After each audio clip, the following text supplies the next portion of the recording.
Hello, ladies and gentlemen, it is I, Charlie, master and creator of Alter Confusion. You may be asking yourself this question: where was Charlie this weekend? The answer is simple, my friends. I was at a convention, the first convention of this name, Big Fandom Greenville. So take a wild guess where I was. South Carolina. Greenville, South Carolina to be specific. And even to be even more specific, I was at the Hilton in Greenville, South Carolina. And my friends, I have to say that it has come to my attention that when I go to a convention, people expect a review of said convention for those who might want to attend, or perhaps for those who are putting on the convention to see if I caught something that maybe they didn't. So let's start, shall we? First off, as it being an inaugural convention, you don't really have a lot of expectations, but because I've gone to quite a few conventions, you kind of have a little bit of a bias. The first thing I'd like to say is that right off, check-in, awesome.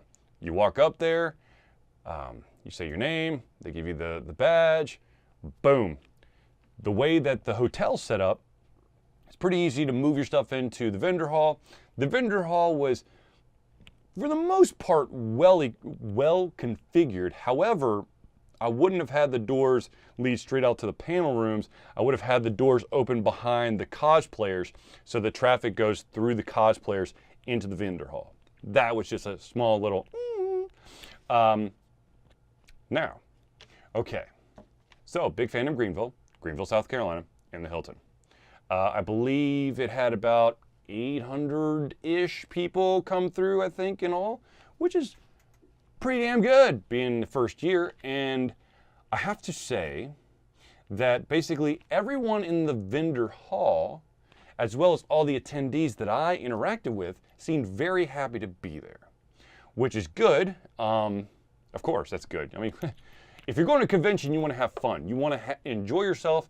You want to see things. You want to be able to interact with people that maybe you're not able to interact with on a daily basis.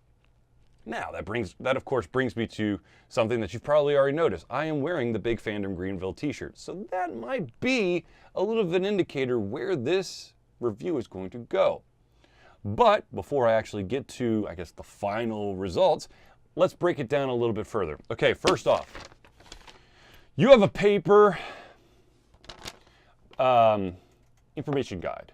You have your panels, you have your short film festival, you got your music, and you also have a map of the vendor hall and basically the entire layout, and I apologize you can't really see that. But anyways, I can't tell you how many conventions that have many years on Big Fandom Greenville screw up on this point. I understand. The vast majority of individuals who get a paper program are probably going to chuck it. However, there's a good chance that there's going to be individuals who are going to hold on to this. And those who chucked it earlier are going to go to those who still have it to find out information. Be it, when does a panel start? What's the name of a panel? What musical act is happening? When are all of these short films happening?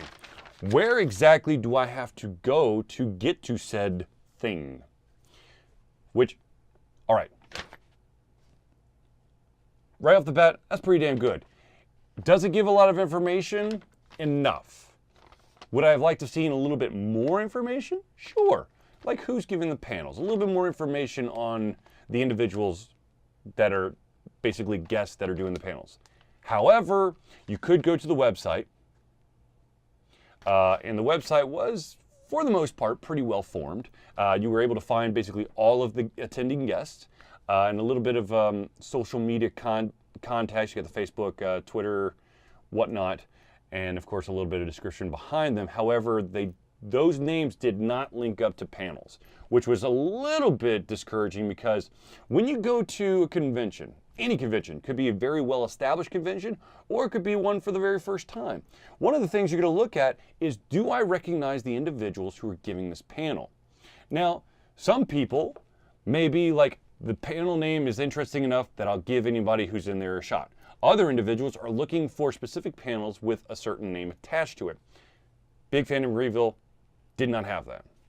Speaking of panels, I understand that they basically wanted to make sure that everybody, that on the hour, every panel was going to change over. However, every single panelist basically has an hour panel in their mind. And there's no real like cutoff. So you saw a lot of panels basically run over into the next panel, and then the next panel would come in and they would need a little bit of time to set up, so they wouldn't really have all that hour, and so they try to make it up by running over into the next panel and so forth, and so on and so forth. What probably would have been more beneficial is either inform the panelists that your hour slot is really 55 minutes and then cut it 5 minutes short. Or you do the hour long and then you give about a 10-minute break. Yes, I do understand that that would mean, like, let's say that the panel started at 10, the next would be at 11:10, then 12:20, and then whatever. However, if you were to do that, if you want to do that approach, you could always do like a lunch break time and then basically slide the panels back to the start of the hour, and then it would branch off from there, which is why a lot of conventions do every 15, they basically give 15 minutes after the panel is over for the next one to start. So it's 15, 30, 45, and then back on the hour. The panel room setup, not bad. You had a projector. For those panelists who actually knew how to use a projector, that was awesome. For those who were probably a little bit out of their depth, but you know, it worked. You had a PA system. For me, I am a very loud speaker, so I didn't need the PA system, but it was nice to have it there just in case there was a soft-spoken individual. There was enough room for our panels, the destruction of the game industry as we know it and video games today, to basically accommodate all the people in there. It didn't feel like it was crowded. You could hear everyone from the panel table, so I was happy with that. There was also a gaming room, and this was kind of like, there's a total like 3 or 4 tables in there, and I didn't really even know there was a gaming room until I took the initiative and reached out to one of the indie pencil and paper RPG guys to get an interview with them, which, by the way, that's going to come up in the very, very near future, so that you can check out Vincent Baker's, a little bit of his story and his game, Otherworlds, including his card game. Let's see here. What else can I talk about? Let's talk about the vendor hall. I've already kind of said that the setup was okay. I really wish that the doors that were right behind the cosplayers into the main hall were the doors that you went into the vendor hall, so you have that constant flow of traffic. Because I felt like the cosplayers kind of got like the short end of the stick, especially the ones all the way next to the concession stand. I don't think very many people actually ventured over there unless they saw something they wanted to see. Let's go. What else would I want to talk about? Okay, so here's something that I really did like, and that is that everybody, be it the volunteers, the attendees, the vendors, the celebrities, they all seemed extremely happy. Like, this was something they really looked forward to. They were having a good time. I didn't see a lot of people stressed. Now, I don't know what the returns were for the vendors. I don't know if they made their money back or not.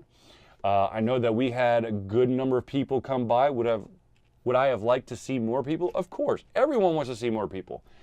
But for me personally, I felt like I was able to interact with anyone and everyone whom I wanted to, which is amazing, because some of the conventions, you know, you kind of have like this really crazy hierarchy where even if you are a guest, you don't get to like interact with everybody, because you've got, you know, there's like, I don't know, like secret handshake, diamond, triple, quadruple, diamond, whatever, handshakes and shit like that.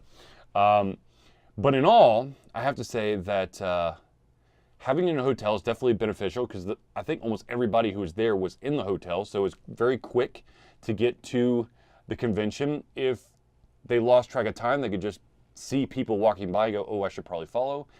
There was about 30 volunteers there. They were very, very diligent to keep an eye on everything, to make sure everyone was doing okay, if they needed anything, to watch over stuff if someone had to leave.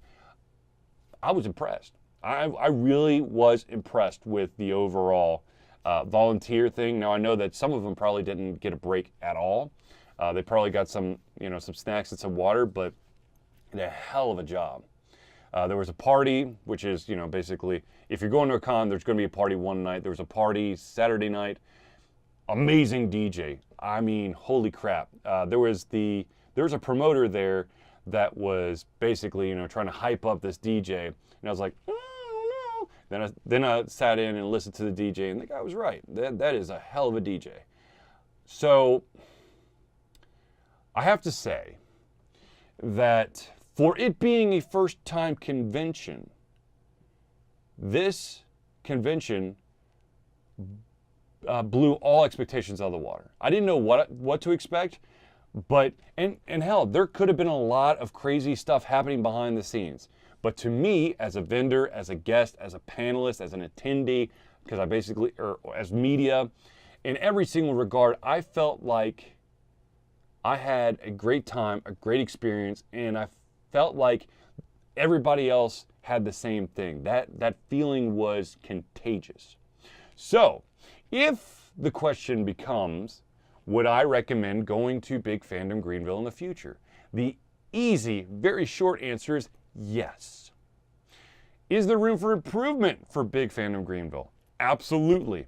But we're not talking about moving mountains. We're talking about slight tweaks, maybe slightly different configurations. And that, in my mind, would not be that difficult to achieve. Now, do I think it's going to grow exponentially every single year? I don't know. I really don't know. But being in Greenville, South Carolina, that, in my mind, is a very good place to have a convention. It's easy for a lot of people to get to. It's kind of centralized, and there's a lot of stuff outside of the hotel or convention area that people can go do. One of my biggest issues with certain conventions is if you do put it could be an amazing convention center, but there's nothing around it. That to me is a huge minus, because you're then hoping and depending on every single attendee basically saying, I love this convention so much, I don't want to leave, except for the one time that I have to leave because the convention center closes. In this instance, you can leave at any time and come back. And you could take that, slight break, that slight breath of fresh air, get that rejuvenation going, and then go right back in it. And it's like the con didn't skip a beat. You still get to do the interactions with amazing staff, talent, vendors, all that stuff. So go find yourself. If you are available during the next Big Fandom Greenville, I don't know if they have a specific date, but when that date gets set, get your ass there. Let's have a good time. It was a hell of a good time. I enjoyed myself thoroughly. I met a lot of amazing people. I had an individual kind of, accidentally get assigned to my panel, but that person was really nice about kind of come to us and kind of asking permission if they could actually attend the panel, because we had no idea. Everyone was just so friendly. I mean, when you could tell that every single piece of the puzzle, they wanted to be there, which makes for a great convention experience. So my friends, next Big Fandom Greenville, be there, Alter Confusion will be there, and let's have some fun.